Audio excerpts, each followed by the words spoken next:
আর এই লোকজন দেখেই তো বুঝতে পারছেন, আশেপাশে গ্রাম থেকে সবাই ছুটে আসছে, সবাই শোকাহত। কাল থেকে সবার খাওয়া দাওয়া ঘুম উড়ে গেছে এই মর্মান্তিক দুর্ঘটনা যে মহিপুর মোড়ে ঘটে চলেছে।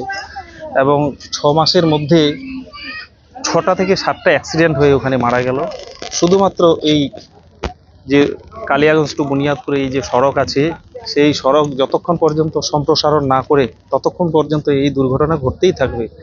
আর অনিয়মিত এবং মদ্যপ অবস্থায় যেভাবে গাড়ি চালাচ্ছে, আমি পথচারী যারাই আছে সংযতভাবে আমরা সাইডে থাকলেও, হেঁটে চললেও, কালকের যে দুর্ঘটনা ওরা সাইডে দাঁড়িয়েছিল, কিন্তু এক স্করপিও গাড়ির ড্রাইভার মানে অনিয়ন্ত্রিতভাবে গাড়ি চালিয়ে ওদেরকে চাপা দিয়ে আজকে দুটা প্রাণ তরতাজা চলে গেল। 2-3 জন হসপিটালে মুমূর্ষু রোগী, তারা মরণের সঙ্গে লড়াই করছে।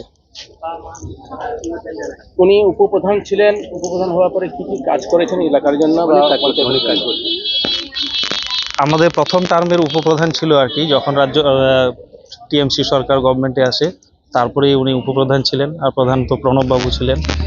তো উপপ্রধান পেয়ে আমরা গর্বিত এই গ্রামবাসী ছিলাম। এবং যখনই কোনো মানুষ যদি বিপদে পড়ে থাকে, সঙ্গে সঙ্গে কেউ না গেলেও ওই উপপ্রধান ছুটে চলে যেত। আর গ্রামের যথেষ্ট পরিমাণ কাজ করেছে। কালকেও যে কাজটা করতে গেছিল, এই কৃষিকাজের সিজন বর্তমান, ট্রাক্টর চলে চলে ওই 2 সাইডে ওইদিকে গরুস্থানে আমাদের আশেপাশে একদম বড় বড় গর্ত হয়ে গেছিল। নিজের তাগিদে, নিজের খরচায়, নিজের ট্রাক্টর দিয়েই ওই ইটের টুকরা ইটভাটা থেকে এনে একটা ট্রলি দিয়েছিল। দ্বিতীয় ট্রলি আনতে গিয়ে এই ঘটনাটা। মানে তিনি সমাজসেবা করতে সমাজসেবা সবাই যে কোনো সময়, নাহলে লোকের এই যে সমাগম দেখেই বুঝতে পারবে। ওই রাস্তাতে আর কি 2 সাইডটা খাল হয়ে গেছিল, এগুলো ভরাট করার জন্য। যেই কাজটা সরকারকে করা উচিত সে নিজেই করছে। আর সেই সময় ট্রাক্টর খারাপটা হওয়াটাই কাল হয়ে গেল।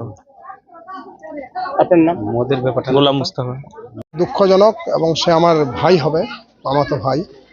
প্রশাসনের উদাসীনতা অবশ্যই আছে, কারণ ড্রাইভার রায়গঞ্জ থেকে আসছে, সে ফুললি মদ্যপ অবস্থায় আসছিল যেটুকু জানতে পেরেছি। আর একেবারে এই রাস্তার অনেকটা দূরে পাশে ছিল। তারপরেও গিয়ে অল অন এ সাডেন এতগুলো প্রাণকে দায়িত্বজ্ঞানহীনভাবে, প্রশাসনকে আরেকটু সচেতন হতে হবে। আর পরিবার তো শোকসন্তপ্ত, বাবা নেই, বৃদ্ধা মা আছে, আর ওই পরিবারের উপার্জন করতো মেনলি। এখন সংসারটা কিভাবে চলবে? এখন সংসার চালাবার জন্য সরকারকে উদ্যোগ নিতে হবে, যতটুকু কম্পেনসেশন করা যায়। ছোট বাচ্চা আছে, ছেলে আছে, একটা বিবাহযোগ্য মেয়ে আছে, কলেজে পড়ে, এবং তার মা, তার ভাই সবাই ওর উপরেই ডিপেন্ডেন্ট ছিল। তো সেক্ষেত্রে তাকে যতটুকু কম্পেনসেট করা যায় সেটা করা উচিত।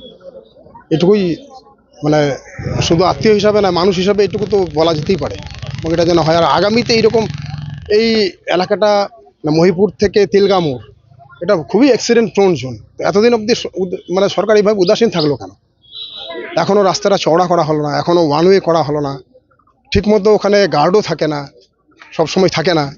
এবং এটা কিন্তু আমরা প্রতি বছরই দেখি, মানে 2 মাস 3 মাস পর পরই এখানে অ্যাক্সিডেন্ট হবেই, হয় তিলগা মোড়ে না মহিপুর মোড়ে। এই যে এই এলাকাটা, তাহলে এতখানি অ্যাক্সিডেন্ট প্রোন হওয়ার পরে এত বড় একটা অ্যাক্সিডেন্টের জন্য কি গভর্নমেন্ট ওয়েট করছে নাকি? আরো 2 জন আহত হয়েছে, 2 ভাই আরো। হ্যাঁ, কেমন রয়েছে? যেটুকু খবর পেলাম আমি, যে হ্যাঁ মোটামুটি সুস্থ আছে, তবে এখনো আউট অফ ডেঞ্জার নয়। আর আশা করব ভালো হয়ে উঠবে। এই মুহূর্তে আমরা উপস্থিত হয়েছি আব্দুল লতিফের যে বাড়ি রয়েছে তিলগাঁও গ্রামে, সেখানে রয়েছি।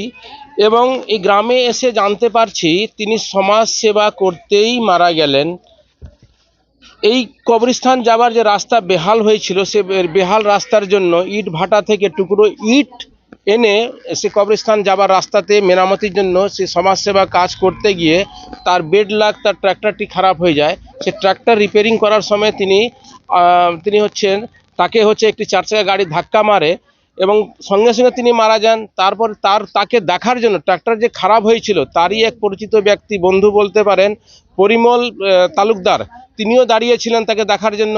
সে 4 চাকা গাড়িটি প্রথমে পরিমলকে ধাক্কা মারে, পরিমল ধাক্কা মেরে মোটরসাইকেলকে ধাক্কা মারলো। ধাক্কা মারার পরে ট্র্যাক্টরের নিচে ঢুকে গেল, যে কারণে সেখানে কিন্তু আব্দুলদা মারা যায়। এবং তাকে দেখার জন্য হাজার হাজার মানুষরা ভিড় জমিয়েছেন, সম্বেদনা জানাচ্ছেন এক ঝলক দেখার জন্য। দূর দূরান্ত থেকে মানুষরা জমায়েত হয়েছেন এবং যেই সময়ে তিনি উপপ্রধান ছিলেন এলাকার একাধিক উন্নয়নমূলক কাজ করে গেছেন এবং সমাজসেবার সঙ্গে যুক্ত ছিলেন। উত্তর দিনাজপুর থেকে আমি হরেন্দ্র কুমার, আপনারা দেখছেন হর্ষ নিউজ।